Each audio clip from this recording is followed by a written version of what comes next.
মুসলিম পুরুষদের নিয়ম টাকনুর উপরে প্যান্ট পায়জামা লুঙ্গি পরা, কিন্তু আমরা অনেকেই নামাজের আগে সব সময় টাকনুর নিচে এসব পরে থাকি।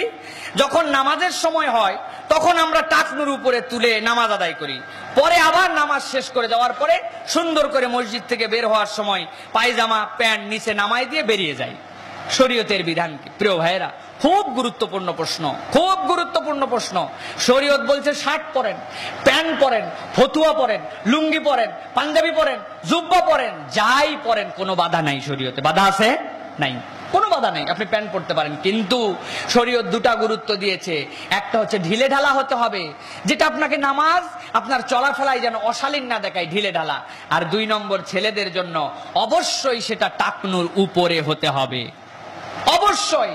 বিশ্বাস করেন, হাঁটুর নিচ থেকে নাভির নিচ উপর থেকে হাঁটুর নিচ পর্যন্ত কাপড় সতর ফরজ, এইটার জন্য 12-13টা মুতাওয়াতির হাদিস আছে। কিন্তু টাকনুর উপরে কাপড় রাখতে হবে রাসূল সাল্লাল্লাহু আলাইহি ওয়াসাল্লাম থেকে 17 কি 18টা মুতাওয়াতির, যেটা রাসূল সাল্লাল্লাহু আলাইহি ওয়াসাল্লাম পর্যন্ত মুসালসাল পৌঁছানোর মধ্যে আমি মধ্যে একজন রাসূল, এইরকম 3 জন মধ্যে দিয়ে একজন মধ্যবর্তী দিয়ে এরকম 12, 13, 15 জন সাহাবী থেকে আল্লাহ রাসূল বলছেন, মা আসফালা মিনাল কাবাইনি ইদারি ফিন্নার, তোমার টাকনুর নিচে যা থাকবে এইটা তোমাকে জাহান্নামে নিয়ে যাবে। নাউজুবিল্লাহ বলেন।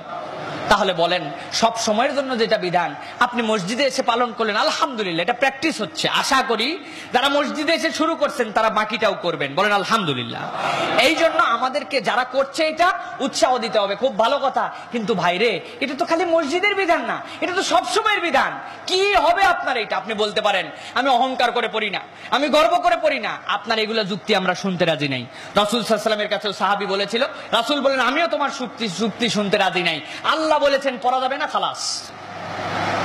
এক সাহাবী টাকনুর নিচে কাপড় পরে আছেন, রাসূল দৌড়াই যে তুলে দিলেন, ইয়া রাসূলুল্লাহ দেখেন আমার পায়ের নলাটা দেখেন কি চিকন, একটা পা মোটা একটা পা, আমি প্রতিবন্ধী ইয়া রাসূলুল্লাহ, এটা ঢাকায় রাখার জন্য এটা করেছে। আল্লাহ রাসূল বললেন, শোনো আমার সাহাবী, যেই রব্বুল আলামিন তোমার পায়ের ওই নলাকে সৃষ্টি করেছেন, ওই রব্বুল আলামিন বলছেন তুমি টাকনুর নিচে পড়তে পারবা না। তাহলে বুঝো তোমার রবের হুকুম দুইটার মধ্যে কোনটা মানবা। সাহাবী তুলে নিলেন উপরে কাপড়। সুতরাং অহংকার করি না, ফুটানি করি না, উমুক যুক্তি তুমুক যুক্তি, সমাজ মানে না, এগুলো যুক্তি চলবে না।